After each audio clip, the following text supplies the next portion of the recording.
Within Galveston County, there are many groups, different faces, different loyalties, different enemies.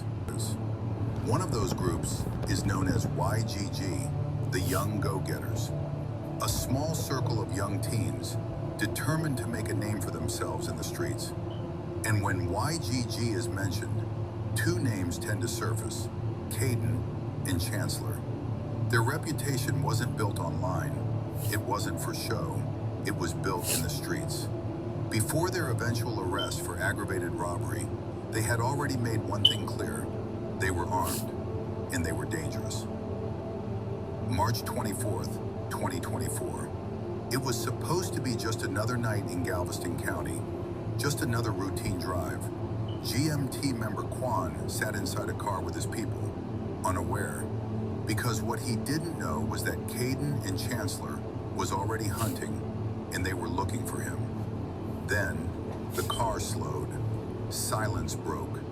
Gunfire erupted through the night, bullets tearing through Quan's vehicle, sending everyone inside scrambling, ducking, praying, hoping they wouldn't be hit. After the shooting, they sped off into the night. Miraculously, no one inside the vehicle was struck, but the damage was already done. The fear, the shock, the trauma of almost being killed doesn't fade easily.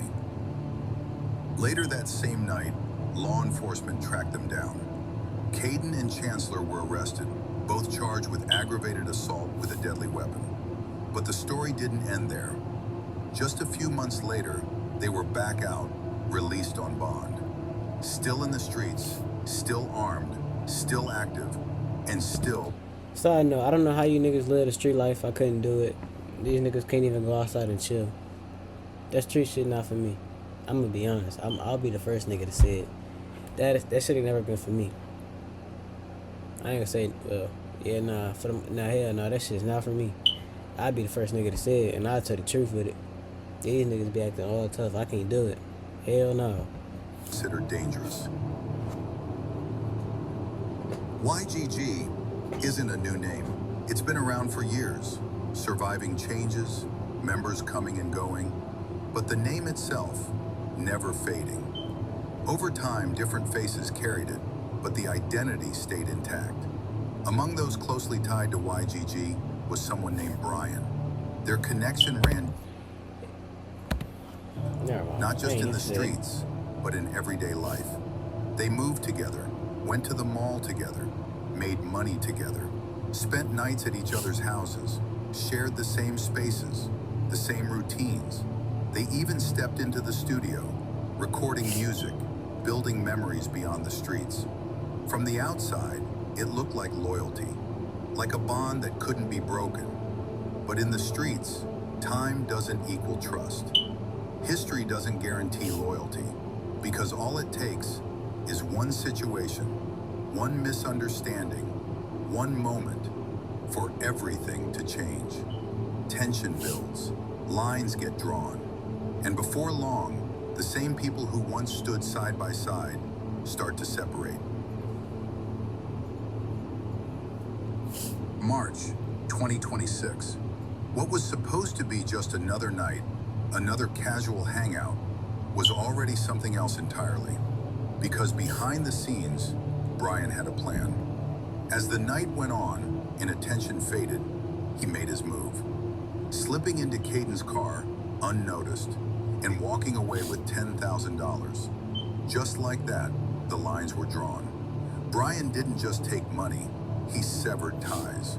And in the streets, one act of betrayal can turn friends into enemies. Caden wasn't about to let it slide. March 14th, the setup was already in motion.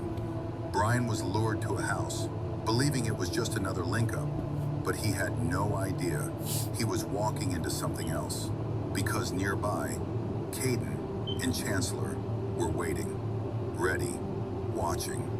As Brian stepped inside, it didn't take long to realize something wasn't right. An ambush. Moments later, they struck. Violence, fast and deliberate. Caden pistol whipped him, again and again and again, 9 times in total, leaving Brian with head injuries, and a deep laceration beneath his chin. During the assault, everything escalated in a matter of seconds. At one point, Caden dropped his pistol. Brian saw his chance and picked it up, hoping to defend himself. But before he could react, Chancellor stepped in, raising an AR-15 style rifle and aiming it directly at him. Brian froze and dropped the weapon. In that instant, Brian believed he might not make it out alive after hearing Caden tell Chancellor to shoot at him. But it didn't end there. As the tension lingered, the situation shifted once again. They took his car keys, and within seconds, they were gone. Brian's vehicle, a gray Scat Pack, parked just outside, was taken, and they sped off into the... Hell no, they gotta die. Niggas took the whole car? Fuck no. I'd be mad as shit if nigga took my whole car. I feel like that's probably top 10 worst things you could do to a nigga, take his whole car. That's bogus as hell. And it didn't take long until law enforcement got involved. The house where the aggravated robbery took place was later raided by law enforcement. No weapons were found, but inside, officers uncovered something else. Marijuana, THC products, scales, and packaging materials, all recovered from a bag that was later linked to an individual identified as Adrian Smith. Then came the footage. Surveillance video from a nearby home captured a crucial moment.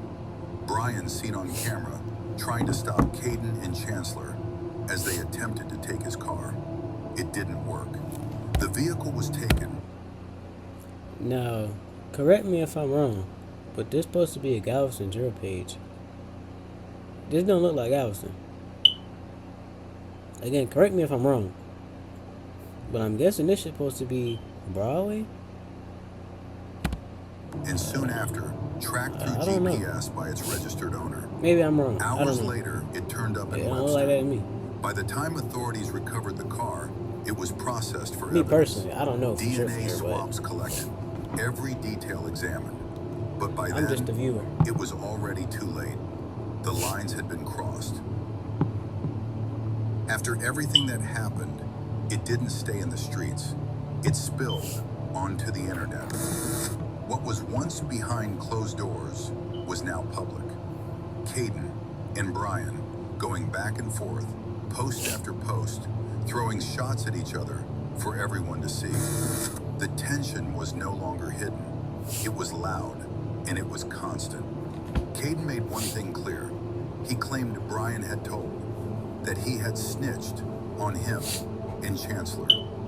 Brian denied it again and again and again. But in situations like this, the truth has a way of surfacing. Just weeks later, things began to unfold. Chancellor was arrested, charged in connection to the aggravated robbery involving Brian. And only 2 days after that, Caden was picked up on that same charge. Then, on the very day Caden was arrested, something else hit the internet.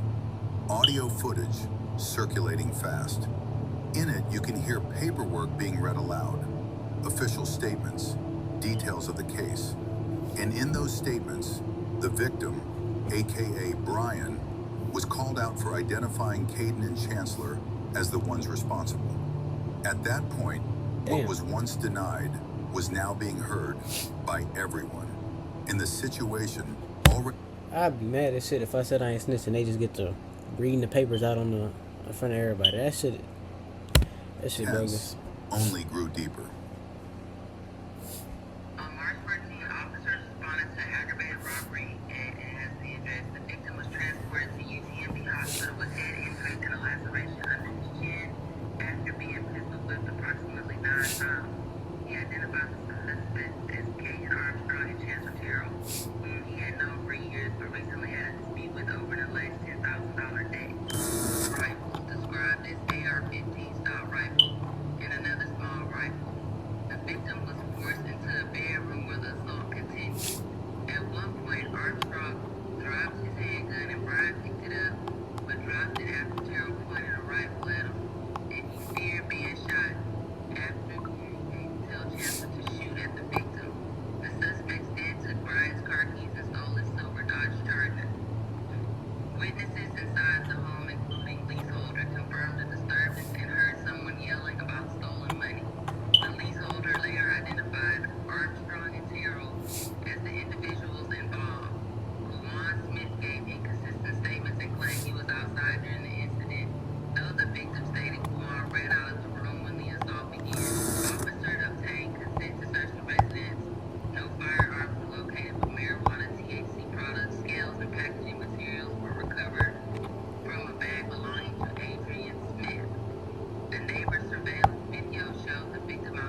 First, I don't understand why niggas commit crimes.